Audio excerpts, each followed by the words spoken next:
Greetings, everyone. Pete Pardo here from Sea of Tranquility. Welcome to day 12 of 31 can't miss albums that the world missed out on. Maybe many of you watching have missed out on. I know we have some very, very music savvy people who watch the channel, so there's a good chance that a good chunk of you have not missed these albums, but perhaps many of you have. That's why we do this stuff, right? So anyway, today, as we go through the month, taking a look at albums that just for whatever reason didn't catch on to mainstream audiences. This is the fifth studio album by this American band. It was released January 18th, 1994. Produced by Brendan O'Brien for Atlantic Records, another major label release. Talking about Dog Man by King's X. Yeah, as many of you know, the story of Mr. Pardo here in King's X took me a long time to really warm up to this band. But, you know, I did buy this one when it came out because I remember hearing the title track on somewhere. Don't know where. It's not like I heard it on the radio, I don't think. Maybe I saw a video on MTV and I was like, oh, that's quite good. And then I bought the album and just kind of sat with it. Didn't really... So I'm just as guilty as everybody else, right? And I may or may not have had their second album, Gretchen Goes to Nebraska, around that time. I don't remember. But for whatever reason, this is one of those bands that just didn't really grab me at first. Now, all these years later, I get it.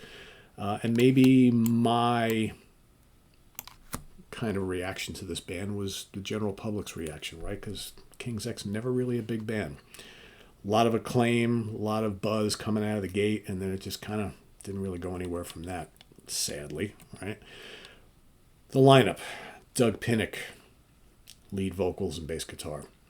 Ty Tabor, guitars, backing vocals, also sings lead vocals on a lot of their stuff. I don't think he sang anything on this album. Jerry Gaskill, drums, backing vocals again. All three guys in the band sing. It's the three-part vocal harmonies and things like that. It's just this huge like Beatles influence from this band mixed with like funk and heavy rock, and especially early on, maybe not so much on this album, but a very progressive mindset. Not really a metal band, not quite a straight rock band, not really a prog band, not really a full-on funk band, not really a full-on pop band. A little bits of psychedelia in there, but they're not really a psych band. You know, a little bits of soul. They do everything. They don't just do one thing. And I think probably looking back on the career of this band, maybe that kind of cost them in the long run because they were just so hard to classify and you never really know what they were going to do. And sometimes people don't like bands that are really eclectic like that, or the masses don't gravitate towards bands like that. I don't know. I can always appreciate bands who do lots of different things and do it all really, really well. But, you know, these guys are very unique sounding, for sure. So what do we have on this album? Lots of stuff. 14 tracks, one cover tune. It starts off with the title track. And, you know, one of the things that the reason why I picked this album in their catalog is like I really tried to look at the year that we're talking about. So we're talking about, you know, early 1994, coming off of 1993, a very big year in music. What's really big in like 92, 93, right? The Seattle scene, grunge, the coming up of alternative rock, right? So that's really all the rage right now. Bands like, you know, obviously you had Nirvana and Alice in Chains and Soundgarden. You got Stone Temple Pilots and Tool and all this stuff, right? And I think that King's X made an album here that while it still sounds like King's X, they made it a little bit heavier, a little bit darker in spots, but still very, very appealing in a way that you would have thought would really appeal to fans of the style of music and bands that I just mentioned.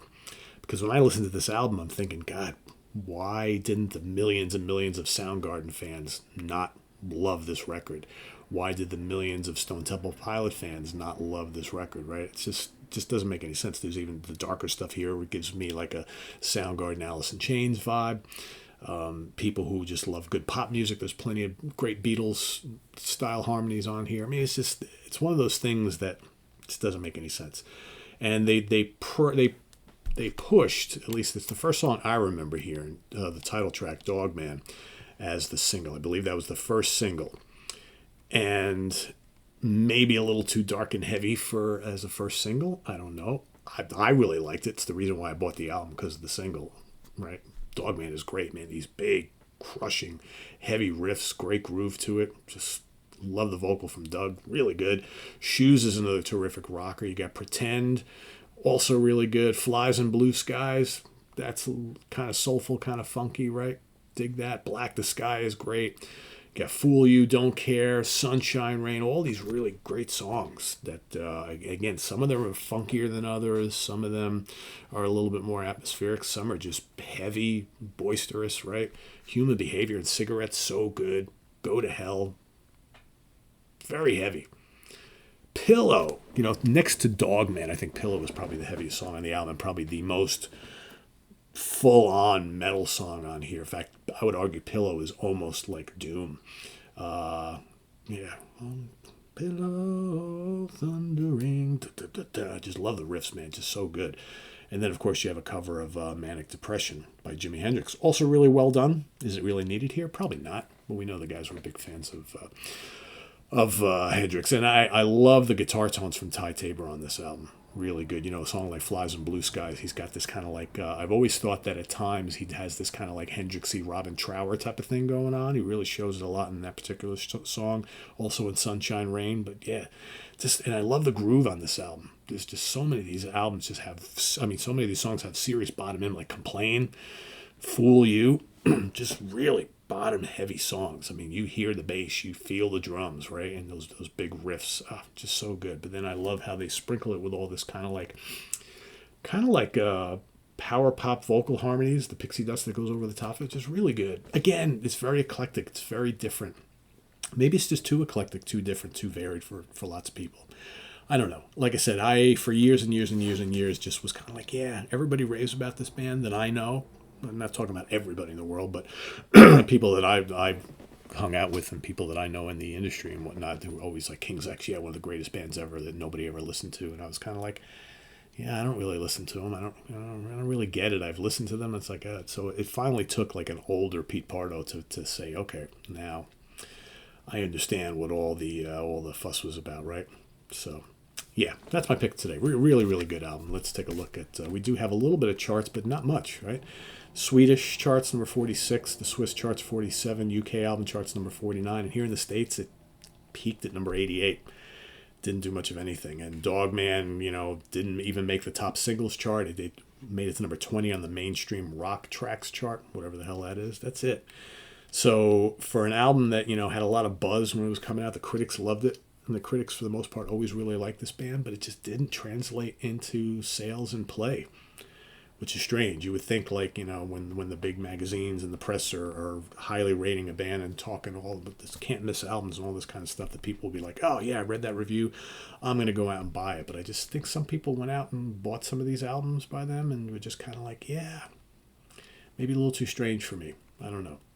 But, all these years later now, so many people look at the King's X catalog as this amazing wealth of great records and songs, and I would agree with that. But for whatever reason at the time, just didn't really happen. Because I think this should have been their breakthrough album, easily. They tried. They released, Dogman was released, like I said, at the beginning of the year, right when the album was released, they released Fool You, Pillow, Pretend. See, Pillow I don't understand at all. I love Pillow. It's my favorite song on the album, probably next to the title track, but that's not a single. Pillow is just way too dark and heavy and doomy. It just doesn't make sense. There are way more, Fool You, Pretend, that kind of makes sense, but Shoes should have been a single. I even think Flies in Blue Skies should have been a single. Human Behavior, Complain is really good. There's like an alternative kind of vibe on some of these tracks too, even though it's pretty heavy. So many great choices for singles, and yet a good chunk of them were not. It's like I think that the record label was thinking, well, let's push the heavier songs because people seem to be heavy into this heavy kind of Seattle grungy sound right now, but it just didn't really work out. Because you look at some of the bigger songs from some of the Seattle bands, right? They're more mellower songs. I'm thinking like Black Hole Sun, right? That's not necessarily the heaviest song in their Soundgarden's catalog. So. Yeah, but anyway, that's my pick for today. Let us know what you think of Dogman down in the comments below. Not quite. Okay. I was going to say almost matched my shirt color today. This is weird. It looks pink to me today, but this when I bought this was more of kind of like a peachy type color. But I think it's kind of faded a little bit. Definitely looks peach now, but whatever. Let us know what you think of Dogman down in the comments below, as well as your pick for today. There are the guys walking away, frustrated that this album didn't do big business for them. Like, man, again? What's going on? Atlantic Records. And list your pick down below. And visit us on the web at www.seaoftranquility.org. We're on Facebook. We're on YouTube all together all the damn time. Please subscribe if you haven't already and click on that notification bell so you get alert of all of our content as a post. And please do hit the like button before you leave.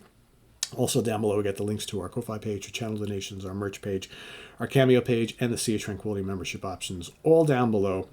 Thanks in advance for all your support. It's greatly appreciated, and we'll see you soon here with more stuff. What is the more stuff you might be asking? Well, we've got In the Prague Seat coming up tomorrow night on Tuesday.